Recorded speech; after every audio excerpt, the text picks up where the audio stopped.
Hello, right in the middle of the Lok Sabha elections, we have with us Manish Tiwari. He is the candidate from Chandigarh. He is also a two-term sitting MP, former union minister, and he's been a very articulate face on the TV channel, someone we know very well. Manish, welcome to this conversation. Thank you very much, Priya, for coming down to Chandigarh to do it. No, it's a pleasure and good to see you here and to see how the campaign is going. I have to tell you, I've been talking to a lot of people before I came, and the general feeling was that if there was anyone who can unite the Congress and the Aam Aadmi Party, it is Manish Tiwari. So how is the campaign going in terms of the Well, Congress? it's a new experiment, so therefore it's the Aam Aadmi Party, it's the Samajwadi Party, it's the left parties, it's the Rashtriya Janata Dal, it's the entire India Alliance parties who are working in cohesion. And so far it's been so good. Everybody is cooperating towards one objective, which is to protect and defend democracy, to ensure that 2024 does not become the last election in this country, to ensure that the constitution as given to us by Dr. Babasaheb Bhimrao Ambedkar is protected and preserved. And the idea on which this republic stands, which has been systematically subverted over the past 10 years, that idea is protected and preserved. So these are the fundamental issues of this election. I'm going to talk about your local election in a bit, but first a look at the national picture. How do you see the narrative going? Has the Congress got has the opposition got the BJP on the back foot? You are talking constitution, they are forced to react. Reservations, they are reacting. Well, one thing is very clear, that after 4 rounds of voting, that 400 rhetoric which they tried to espouse is now history. Now they are struggling to maybe get into the range of 100 and 150. As they say in Hindi, कि भाजपा दक्षिण में साफ है और उत्तर में half है. And the real issues of the election are up and center. Inflation, unemployment, the pain and misery which even the middle class is facing. Those are the bread and butter issues which have suddenly come to the fore, and everything else seems to have receded into the background. And even all the surveys, because when you are fighting your own election, you are like a frog in the well. But even with that frog in the well syndrome, whatever little you're able to read, every survey seems to indicate that these are the issues uppermost in the minds of people. Income inequality, inflation, unemployment. I think this is the narrative on the ground. Do you see that there is no huge wave? It's not like it was in the last 2 elections ever since Modi has come. Or is there a silent wave again? How are you reading it? Well, in the sense, all the people that I meet, and this is a very different election from the ones that I fought earlier. This is more interactive in terms of direct communication with the people, because we do a lot of padyatras, we do a lot of door-to-door, we go and do a lot of shopping and all that. So under those circumstances, not shopping, but go to a lot of shops. But so therefore, when you talk to people, you find that whatever is the rhetoric which the BJP is espousing, that rhetoric does not or is not gelling with the people. We were talking about how this election is a little different from other elections in terms of the constituency also. Is there the other issues a little different? Well, in the sense that Chandigarh, of course, is the most literate constituency, or among the most literate constituencies in the country. But, in addition to the issue of subversion of democracy, what happened during the mayor elections in Chandigarh. Right. And people are very conscious of the fact that a vote for the BJP will be a vote for Anil Masi, who, absolutely butchered democracy, and the Supreme Court had to intervene in order to restore the democratic process in Chandigarh. A large number of unfulfilled promises of the BJP over the past 10 years, the 56 commitments that they had made in their manifesto, those 56 commitments, none of them were fulfilled. So people are really very agitated. The villages, colonies, and the city are 3 distinct blocks, and each of them have their own set of unresolved issues. which go back 10 years. And so therefore, that's a pain point which is in the forefront of the minds of the people.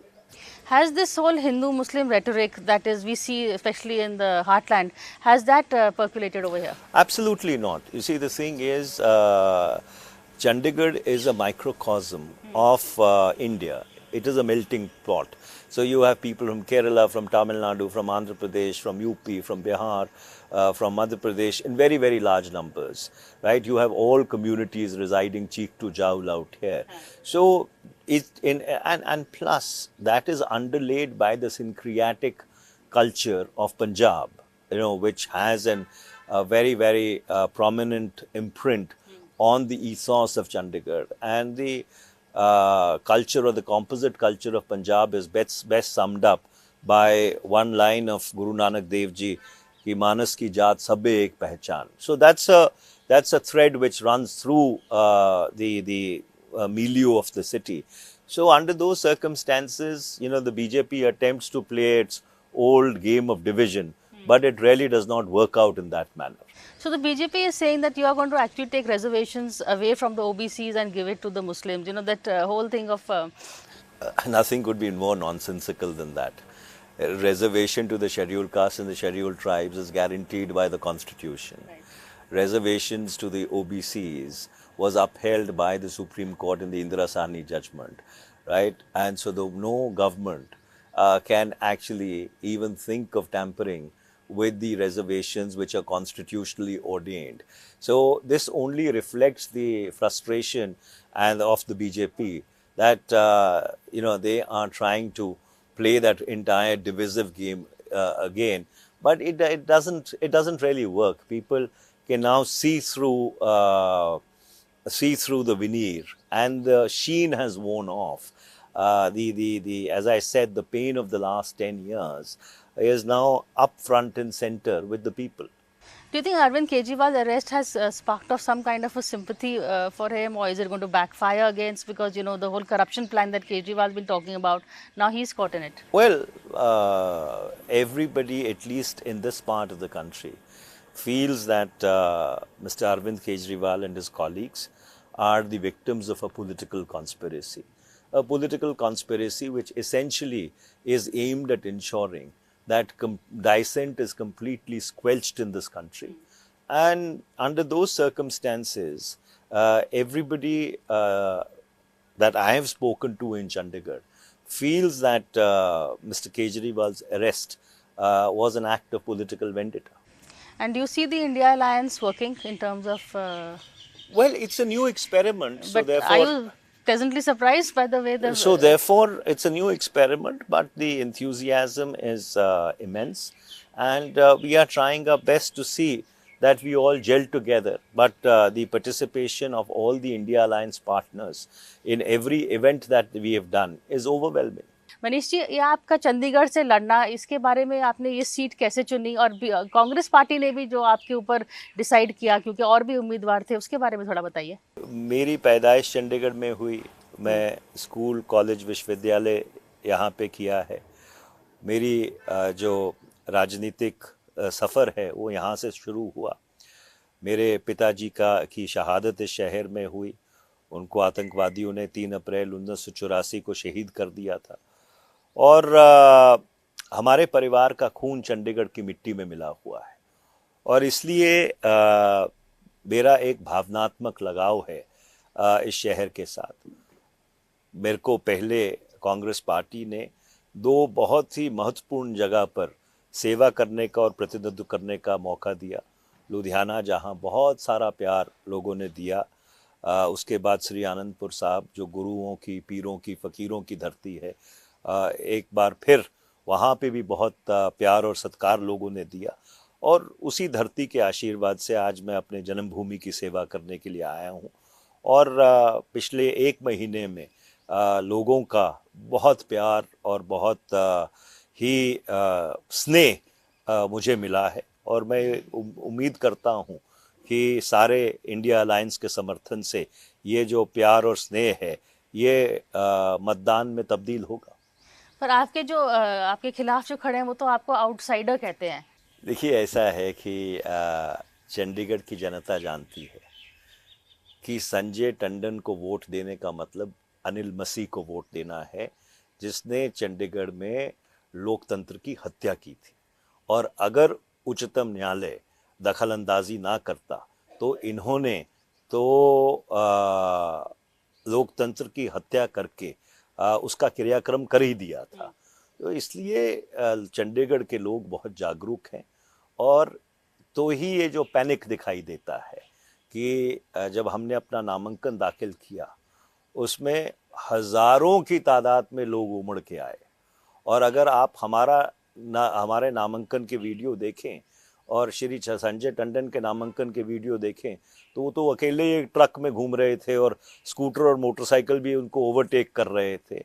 और यहाँ पे जब हज़ारों की तादाद में लोग आए तो पूरी तरह से पैनिक है। और पिछले 10 साल में किरण खेर जी ने चंडीगढ़ के लिए, दुर्भाग्यपूर्ण बात है, कुछ नहीं किया। जितने 56 वायदे बीजेपी ने किए थे पिछले 2019 के उनके घोषणा पत्र में, एक भी वायदा पूरा नहीं हुआ है। और इसलिए चाहे गांव के लोग हों, चाहे कॉलोनीज में रहने वाले लोग हों, चाहे शहर में रहने वाले लोग हैं, सारे ही परेशान हैं। एक बड़ा इंटरेस्टिंग वर्ड आपने बनाया, धड़ताल, ये क्या है? नहीं, वो श्री संजय टंडन जी मुझे अपना धरातल दिखाने की कोशिश करते हैं। तो मैं उनको उस दिन धरातल दिखा रहा था जब हजारों की संख्या में लोग उमड़ के आए और उन्होंने हमारे नामांकन में हिस्सा लिया। आप हमें अंग्रेजी में नए नए शब्द सिखाते हैं, आप हमारे पास पंजाबी के भी वर्ड्स अब मनीष तिवारी सिखा रहे हैं। पर मनीष जी, एक ये बताइए, आप जब आपने ओथ लिया, जब आपने नॉमिनेशन किया तो आप कॉन्स्टिट्यूशन की कॉपी भी लेके गए थे साथ में? देखिए, हमारी लड़ाई ये है कि 2024 इस देश का आखिरी चुनाव नहीं होना चाहिए।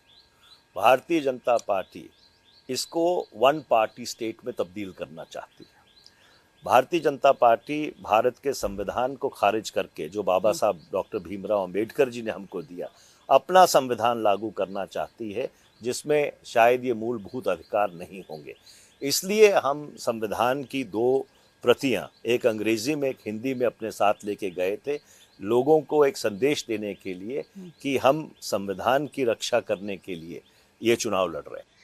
आप ये भी कहते हैं कि हाथ ने झाड़ू पकड़ लिया, तो ये कैसे चल रहा है दोनों का मिलन? क्योंकि कह रहे हैं दिल्ली में भी थोड़ी सी खींचातान हो रही है, यहाँ पर भी खींचतान हो रहा होगा। देखिए, जहाँ तक चंडीगढ़ का सवाल है, सारे इंडिया अलायंस के जो घटक दल हैं वो पूरी तरह से समन्वय बना के चल रहे हैं।